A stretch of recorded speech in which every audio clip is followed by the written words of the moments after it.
Buenos días, amada familia. Estamos en esta mañana con ustedes de nuevo, ¿verdad? Aquí con un devocional. Estamos hablando acerca de la vida de Abraham. Y hemos aprendido tanto acerca de una vida de obediencia. Un hombre obediente que Dios habló y le dio una promesa que iba a tener beneficios y repercusiones no tan solo en su familia, sino en sus generaciones posteriores y aún en toda la humanidad. Y vemos cómo Abraham, en su caminar hacia abrazar y a obtener o pisar las promesas de Dios para su vida, tomó dos decisiones equivocadas. Nuestra vida no es un asunto de suerte, sino de decisiones. Cada mañana cuando nos levantamos, usted y yo, nos sumergimos a una elección de qué vamos a decidir, desde qué vamos a comer, a desayunar, a hacer en este día. Usted decide qué es lo que tiene que hacer. Y Abraham tomó decisiones equivocadas que afectaron en su momento a su familia, pero también afectaron su reputación. Quiero que me acompañe al libro de Génesis, el capítulo 13, versículo 1, y vamos a continuar estudiando acerca de la vida de Abraham. Dice, subió pues Abraham de Egipto hacia el Neguev, él y su mujer con todo lo que tenía, y con él Lot. Y Abraham era riquísimo en ganado, en plata y en oro, y volvió por sus jornadas desde el Neguev hacia Betel. Dice, hasta el lugar donde había estado antes su tienda entre Betel y Jai, al lugar del altar que había hecho allí antes. E invocó allí a Abraham el nombre de Jehová. Es muy interesante, yo quiero que me acompañen. ¿Por qué regresa Abraham de Egipto a la tierra que le había prometido? Pero la pregunta más importante es aquí, ¿qué hacía Abraham en un lugar a donde Dios no le había prometido? Recuerde, en el capítulo 12, en el versículo 10 de la Biblia, leíamos el día de ayer algo bien importante, que hubo hambre en toda la tierra y Abraham salió del lugar que Dios le había prometido hacia Egipto, porque en Egipto había comida. Y ahí permaneció en Egipto. Y cuando Abraham llegó a Egipto se enfrentó a una serie de dificultades que no había previsto. Dice que él iba con su esposa, Sara. Sara era una mujer hermosa, a pesar de su edad.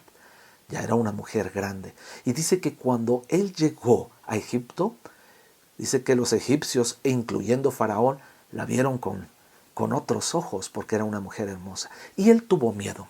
Y su miedo lo llevó a tomar otra siguiente decisión equivocada, otro error, una mentira. Le dijo a Sara que dijera que era su hermana, para que ella su vida se encontrara protegida.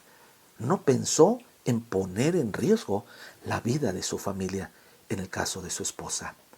Yo me pregunto hoy en día, ¿qué haría alguna de nuestras esposas si nosotros la presentamos a nuestros amigos, a otras familias, a otras personas como nuestra hermana?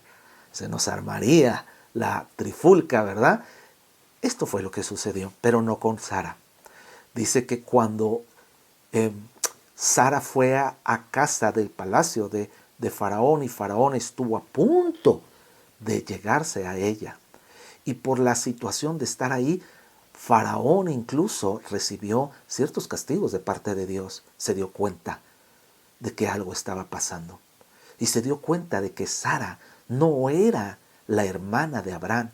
Se dio cuenta que Sara era su esposa. Y enfrentó a Abraham con su mentira. Qué triste hoy en día que gente del mundo que no teme a Dios tenga que enfrentarnos con nuestro pecado. Esta consecuencia o este pecado, esta decisión que había tomado Abraham le trajo consecuencias, pues fue inmediatamente sacado de Egipto y regresó al lugar a donde nunca debió haber salido, porque Dios había prometido algo para él. Muchas veces tomamos decisiones nosotros basados en nuestras necesidades o en las circunstancias que estamos viviendo o en las influencias de otras personas. Y en nuestro caminar nos damos cuenta que estas decisiones no fueron consensadas con Dios, ni tampoco fueron promesas de Dios para nuestra vida. Y nos damos cuenta que nos equivocamos. Y cuando nos equivocamos, pecamos. Y tenemos que pagar la consecuencia de nuestro pecado. Abraham pasó esa consecuencia. Y la consecuencia fue que fue humillado delante de Dios y también fue expulsado de Egipto y regresado al lugar que Dios había prometido. Y dice la Biblia que regresó con todas sus cosas a este lugar. Y una de sus actitudes, me encanta, fue regresar al lugar de altar. Al altar que él había construido, sí, como una remembranza de lo que Dios había hecho en él. La incredulidad de Abraham lo llevó de su lugar de alabanza a un lugar de pecado, a donde nunca debió haber ido. Y causó que siguiera a otros, o que otros le siguieran, ¿verdad?, en el pecado, que contagiara a otros. Esto tal vez lo hizo sentirse inseguro y tal vez decepcionado de las decisiones que él había tomado. Porque el rey le regañó y le enfrentó. Pero Abraham también hizo lo que él tenía que hacer. Y todos tenemos que hacer esto.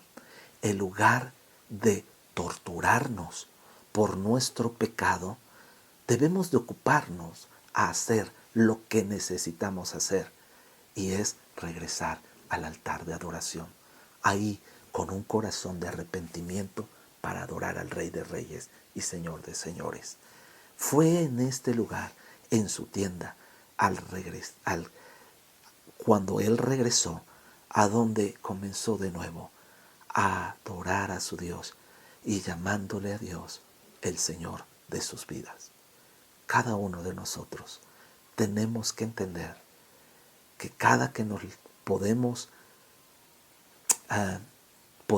nosotros podemos pecar o podemos decidir equivocadamente, abogado tenemos para con el Padre, que es Cristo Jesús. Y podemos regresar al lugar de adoración en una actitud de arrepentimiento para encontrarnos con aquel que ha prometido darnos lo mejor para nuestras vidas. Que tenga un excelente día. Que Dios le bendiga.